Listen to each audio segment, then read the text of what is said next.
Shalom à toi qui m'écoutes, que la paix du Seigneur soit avec toi. Dans cette troisième série basée sur la prière, j'aimerais te dire ceci.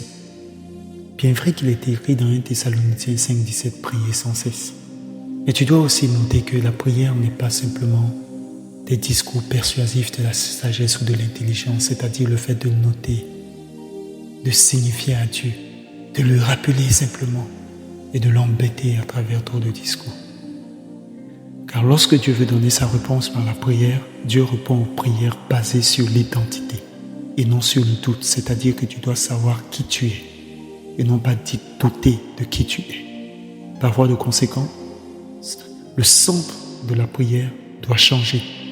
Tu devrais donc quitter la position de victime et entrer dans la position de fils.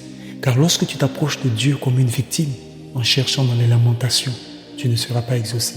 Tu devrais obtenir l'exaucement dans ta position de fils. Cela sous-entend que tu es un héritier. Et un héritier a déjà quelque chose de prévu, de préparé pour lui, qui le garantit, qui peut mettre la main sur la chose.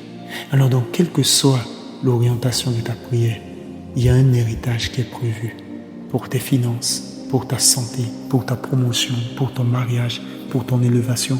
Bref, il y a un bagage qui a été prévu pour ta venue sur la terre. Et dans chaque domaine, Dieu, dans sa position et dans sa position de Père responsable, a déjà tout accompli pour toi.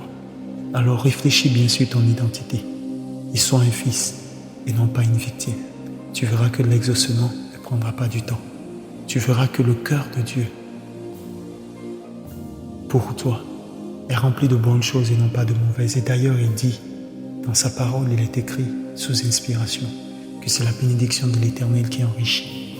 Il ne la fait suivre d'aucun chagrin.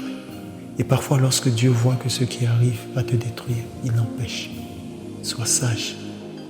Pense comme Dieu. Agis comme Jésus. Et réfléchis comme le Saint-Esprit. Demeure béni et compte.